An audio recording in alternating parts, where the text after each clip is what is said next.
Հարգելի գործընկերներ, սիրելի ժողովուրդ, ժամեր շարունակ ականատես ենք լինում, թե ինչպես երկնքից իջած թևերը կտրած հրեշտակի նման ընդդիմադիր գործիչները փորձում են այս ամբիոնից, այս դալիճից ժողովրդին համոզեն, որ այս ազգային ժողովը լեգիտիմ չէ։ Բայց այդ դեպքում հարց, հարգելիներս, եթե այս ազգային ժողովը լեգիտիմ չէ, այս դալիճում ինչ գործ ունեք։ Իմիջիայլոց ամպագորգոր հայտարարություններ էր անում հենց Գեղամը Մանուկյան Հայաստան դաշինքից, բայց սովորության համաձայն ես ոնց հասկացա Հայաստան դաշինքի ելույթը ունենալուց հետո արագ լքում է դալիճը։ Իդեպ նմանատիպ ելույթներ հնչեց նաև ուժեղ Հայաստան դաշինքից։ Հիմա հարց ձեզ, եթե այս ազգային ժողովը լեգիտիմ չէ, այդ դեպքում ինչ գործ ունեք այս դալիճում։ Եթե ընտրությունները կեղծվել է, ձայները փոշիացվել են, ձայները գողացվել են, ինչպես դուք եք ներկայացնում, եթե ձեր ներկայացնելով այս իշխանությունը լեգիտիմ չէ, մինչև այսօր փողոց ինչի դուրս չեք եկել։ Ձեր քաղաքական առաջնորդը դեռևս տևական ժամանակ առաջ հայտարարում էր, որ ինչ-որ միասնական հանրահավաք պետք է անեք ողջ ընդդիմությունով, մինչև այսօր ինչի փողոց դուրս չեք եկել։ Մինչև այսօր այդ կեղծված ոչ լեգիտիմ ընտրությունները ինչի չեք մերժե։ Դուք ունեիք, չէ՞, բա ժողովրդի այդ տված լեգիտիմությունը, սատարումը, բա դուրս գայիք փողոց, բա մարդկանց հավաքեք ձեր կողքու բոլորը, բա դուրս գայիք փողոց ու հեղափոխություն անեիք, բա մինչև այսօր ում եք սպասում։ Եկե մանդատները ձիգ-ձիգ վերցրել նստել եք, գալիս եք այս ամբիոնից հայտարարում եք, թե այս ազգային ժողովը լեգիտիմ չէ։ Լեգիտիմ չէ, դուրս եկեք փողոց ու հեղափոխություն արեք։ Հա, իդեպ, մինչ որ պրոցես է սկսվել ձեր խմբակցությունում, փորձում եք արդարացնել ձեր յուրայիններին ամենայն դեպս երևի բացատրել,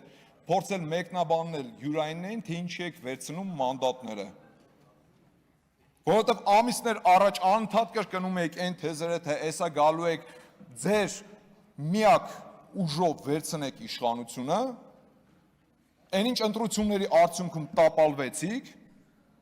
ինչպես դուք եք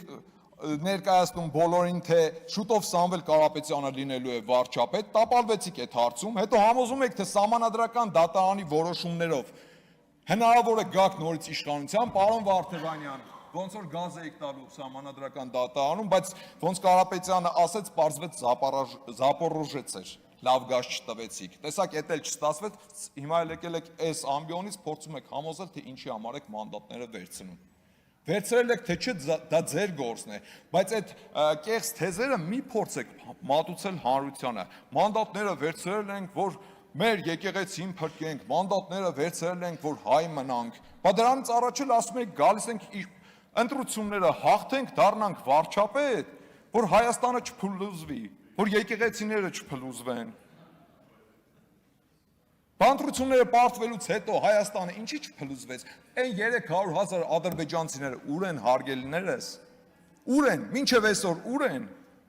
Հայտնի Կոկորդիլոսի անեկդոտը երևի լավ էիք սերտել, ափսուս, Հայաստան դաշինքի մեր պատգամավորները լքեցին դալիճը, ասելիք շատ կար, խոսում են ինչ-որ եկեղեցիներ փրկելուց, եկեղեցիներին տեր լինելուց, հələ մի հատ հիշեք, ձեր քաղաքական ուժը, ձեր պայքարը սկսելուց հետո ինչ հայտարարություն արեց, գալիս եք եկեղեցին փրկեիք, մի հատ գնացեք տեսեք հələ քանի հատ եկեղեցի է փլուզվել,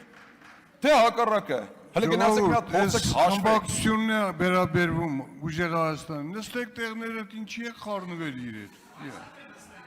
Չի կարելի ախր, դուք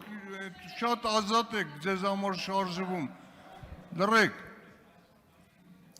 Գալիս եք եկեղեցիներ փրկելու, հələ մի հատ գնացեք հաշվեք տեսեք քանի հատ եկեղեցի է հիմնանորոգվել, քանի հատ եկեղեցի է բարեկարգվել այս ընթացքում։ Հա, իմիջիայլոց, այսօր, այս նստատեղերից ինչ-որ գոռում եք, ուր է վեհափառը, որ վեհափառի մասին է խոսքը, ժողովուրդ ջան, որ վեհափառի մասին է խոսքը, դու չի նախ, դուքա պարոն Կարապետյան, դուքա ձեզ համար, ով է ձեր վեհափառը, Կտրիչ Ներսիսյանը, Կտրիչ Ներսիսյանին կգնաք ու կփնտրեք այնտեղ որտեղ ինքը կա, այն Կտրիչ Ներսիսյանին Կտրիչ Ներսիսյանին փնտրեք իրենց զավակների մոտ։ Մի րոպե ժողովուրդ, Կտրիչ Ներսիսյանը, կուսակրոնության ուխտը խախտած Կտրիչ Ներսիսյանը, Համակերպեք դրա հետ, պարոն Ղազինյան, համակերպեք այդ մտքի հետ, հանգստացեք, որովհետև ինքը կուսակրոնության ուխտը խախտած Կտրիչ Ներսիսյանն է, համակերպեք այդ մտքի հետ։ Անդիմությունը քաղաքական խոսում է ինչ-որ տարածքներ հանձնելուց, 2020 թվականից մինչ օրս հարգելի ընդդիմադիր գործիչներ, համբերություն ունեցեք ու մինչև վերջ լսեք։ 2020 թվականից մինչ օրս դուք խոսում եք Սյունիքը հանձնելու մասին։ Շատ խնդալու է, գիտեք այս ամեն ինչը։ Անընդհատ խոսում եք Սյունիք տարածքներ հանձնելու, տարածքներ տալու մասին։ Ու ձեզ մեր ժողովուրդը այլևս չի էլ հավատում այդ թեզերին, այդ լոլոները էլ չի անցնում։ Հայաստան դաշինքի նայեք օրինակը վերցրեք։ 5 տարի շարունակ նույն լոլոները կարդացին, բոլորի գլխին։ Տեսակ ինչ օր հայտնվեցին, դեռևս տարիներ առաջ էի ասում, որ Հայաստան դաշինքը իր պատմական մաքսիմումը ունի այսօր, բայց շարունակում է վատնել այդ պատմական մաքսիմումը։ Ու արդյունքում տեսակ ինչ եղավ։ Ընդհանրապես մնացել են 5-6 հոգի, ովքեր գալիս են այս ամբիոնից ելույթ են ունենում ու շատ արագ լքում են դալիճը։ Ասեմ ձեզ, նույնն էլ ձեզ է սպասվում։ Պարոն Կարապետյան, հուսով եմ առաջիկան անպայման կանրադառնաք այն հարցին, թե ուր են 300,000 ադրբեջանցիները։ Կանրադառնաք այն հարցին, թե Թույլ տվեք շարունակեմ, կանրադառնաք այն հարցին, իմիջիայլոց ձեր խմբակցության պատգամավորներից մեկը այս ամբիոնից ելույթ էր ունենում, ասում էր, եկեք հլը մի հատ հասկանանք, ով կարող է առաջադրվել որպես ազգային ժողովի նախագահի թեկնածու։ Բա Հայաստանի Հանրապետության վարչապետի թեկնածու ով կարող է առաջադրվել։ Հաստատ մի քանի օտար երկրի անձնագիրը գրպանում դրած մարդը չի կարող առաջադրվել։ Իմիջիայլոց այդ անձնագրերից ի՞նչ կա։ Պարոն Կարապետյանը, մինչև օրս այդ անձնագրերից որից մեկից հրաժարվեց, թե չէ, թե հերթական լոլոն էր, խաբեց ժողովրդին, անցավ առաջ։ Հուսով եմ առաջիկայում կանրադառնաք այս հարցին, որովհետև մի քանի անգամ նկատել եմ լրագրողները այդ հարցը իրեն տվել են, լոլո կարդալով անցել է առաջ, մինչև վերջել չպատասխանելով այդ հարցին, ու փաստացի մինչև այսօր շարունակում է մի քանի անձնագիր ունենալ, ընդ որում օտարի երկրյա։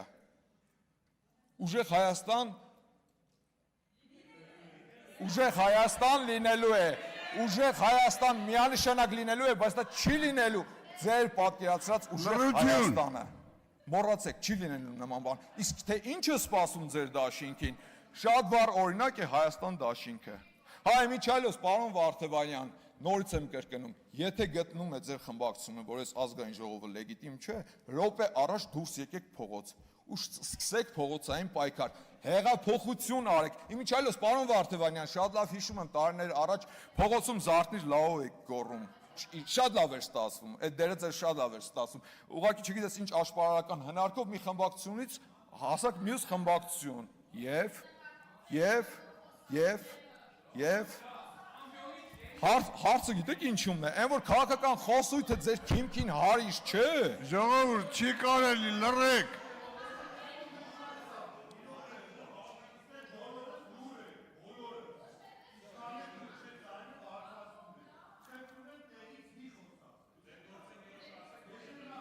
Հարգելի պատգամավորներ, պարոն Սեմիդյան, խնդրում եմ վերջ տվեք։ Եվ վերջում հավելեմ, հուսով էի, որ ուժեղ Հայաստան խմբակցությունը, խմբակցության ղեկավարը, խմբակցության պատգամավորները իրենց մեջ ուժ կգտնեն ներողություն խնդրել մի արտահայտության համար, որը տևական ժամանակ առաջ արել էր խմբակցության անդամներից մեկը, որ ցանկանում է հայ սակրավորների մահը։ Բայց մինչև այսօր ոչ մեկից ոչ մի բառ չեմ լսել։ Ժողովուրդ, դուք լուրջ կիսում եք այդ մոտեցումը։ Լուրջ։ Դուք կիսում եք այս մարդու մոտեցումը, որ ցանկանում է հայ սակրավորների մահը, թե ձեր մեջ այդքան ուժ չեք գտնում, որ դրա համար ներողություն խնդրեք։ Իմիջիայլոց ձեր պատգամավորի թեկնածուներից մեկն էլ հայտարարում էր, թե Իրանցը անկլավ է, դրա համար էլ ներողություն ոչ մեկի կողմից չհնչեց։ Չեմ ուզում հավատամ, որ դուք էլ եք կիսում այդ տեսակետը, որ Իրանցը անկլավ է։ Ու այո, ուժեղ Հայաստան լինելու է, բայց դա ձեր պատկերացրած ուժեղ Հայաստանը չի լինելու։ Շնորհակալություն։ Շնորհակալություն։ Ձայնը տրվում է պատգամավոր